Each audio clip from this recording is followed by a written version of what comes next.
we're live. Okay.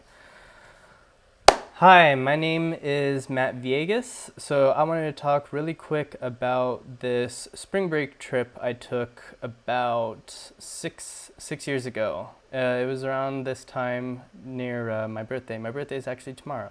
But anyways, so visiting the San Francisco Bay Area, which is where I'm from. And this was during college when I was at UC Irvine.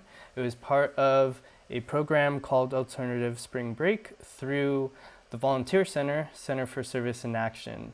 And so with that, there's several things I wanted to go into, but most importantly, it was a really fun undergraduate experience, and just being around like-minded people is always exciting, and staying at a hostel was a different experience, especially during college. For me, the main reason I went down to UC Irvine, born and raised in Alameda, and then moving down to UC Irvine for college.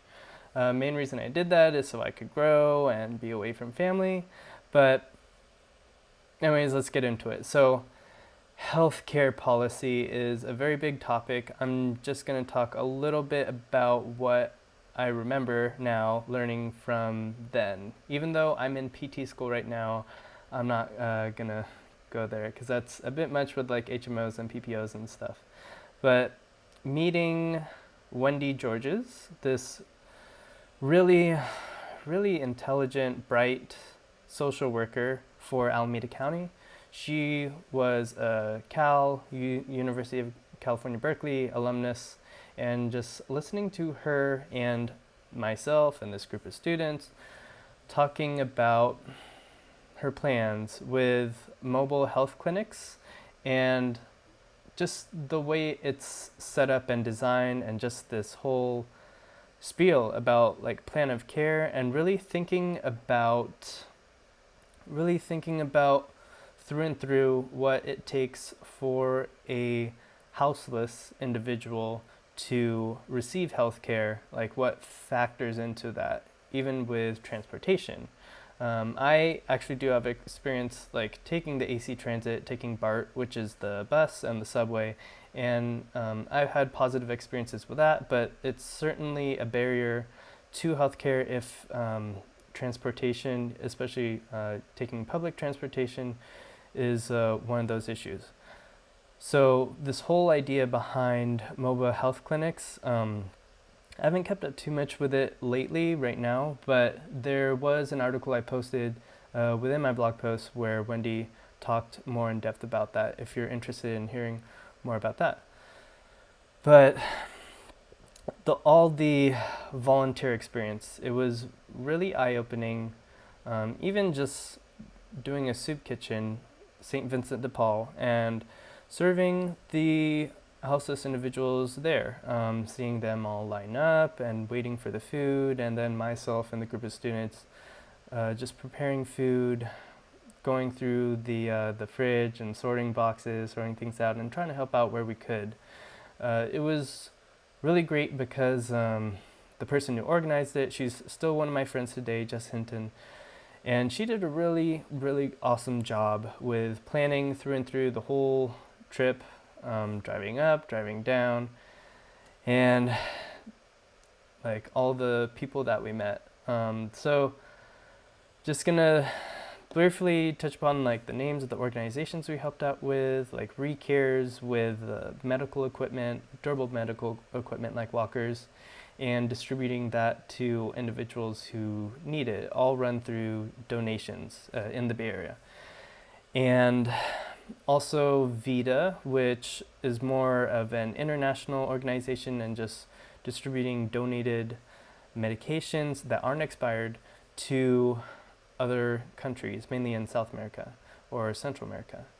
So that was pretty fun, just having this experience of getting close to the other group members of the trip that we were on, having this experience with the hostel, and like doing riddles, playing games, and watching the March Madness basketball, and just really connecting.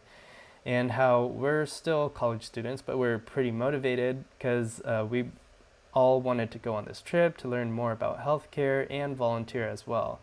And it was just hands down a great experience through and through. And I can't say it enough that shout outs to you, Jess Hinton, that it was awesome.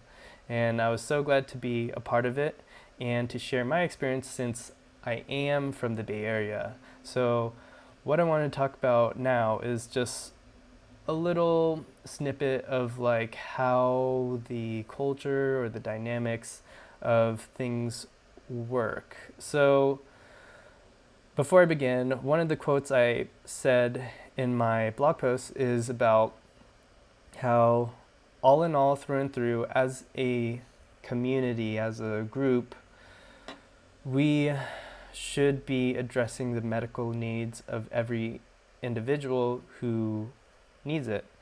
And there's definitely room for debate about how, but what I appreciated most about this trip was learning. Even though I'm from the Bay Area, just learning more in depth about how things work, not just from Wendy George's with like the mobile clinics and healthcare for the homeless, but also going to San Francisco and hearing from someone with a master's in public health about how San Francisco differs in its healthcare policy because it's a city and county, whereas Alameda County, where I'm from, the county and the organization from the different cities, the ones that most people are familiar with, Oakland and Berkeley, and how they address the healthcare needs for homeless there. And also where I'm from, Alameda, Dublin, Pleasanton, and just this interesting dynamics with the government and how the policy works there. So we were college students and we only got like a little bit of a chance to hear from each of these individuals, but nonetheless, like it was great to have that experience. I was very privileged to be there, mainly because I just felt bad. I felt like I was taking someone's spot since I was already friends with Jess Hinton, the organizer, since I was an intern at the Center for Service and Action as well. But I'll speak more about like my intern experience, what I did in a future talk. But yeah, with San Francisco, with the dynamic there between the city and the county, and then comparing that to East Bay and having that chance to volunteer in different areas was hands down a great experience. On top of that, we got to visit places like the African American Museum and Library and just see things in a different light. Like even though I'm from the Bay Area, just see things that wouldn't have had the same experience on my own, and being with a group of like-minded individuals who I really connected with, and just being able to talk, chat, connect on like basketball and just having a great time overall. So that's pretty much all I wanted to talk about with alternative spring break. I'm going to check back on the website for UC Irvine. I believe that started up again. There were like some issues when I was going through college at that time with like budget cuts and government funding. So I really, really hope that alternative spring break is still going, because it was a great experience and I can't say enough positive things about it and how privileged I was to be on the popular site. There were several different sites, one for each intern that organized their groups and their itinerary for what they were going to do, which organizations they were going to work with. But hands down, like, I was glad to spend my 21st birthday in great company and have something to talk about that's different for when I am home in the San Francisco Bay Area. But thanks for tuning in, thanks for watching, and be sure to like my stuff, check out my social media links and whatnot. Hope that provides some value to you that's a little bit different. But I am a student in physical therapy school, so trying to keep up with my studies and everything. Anyways, thanks for tuning in again, and have a good night.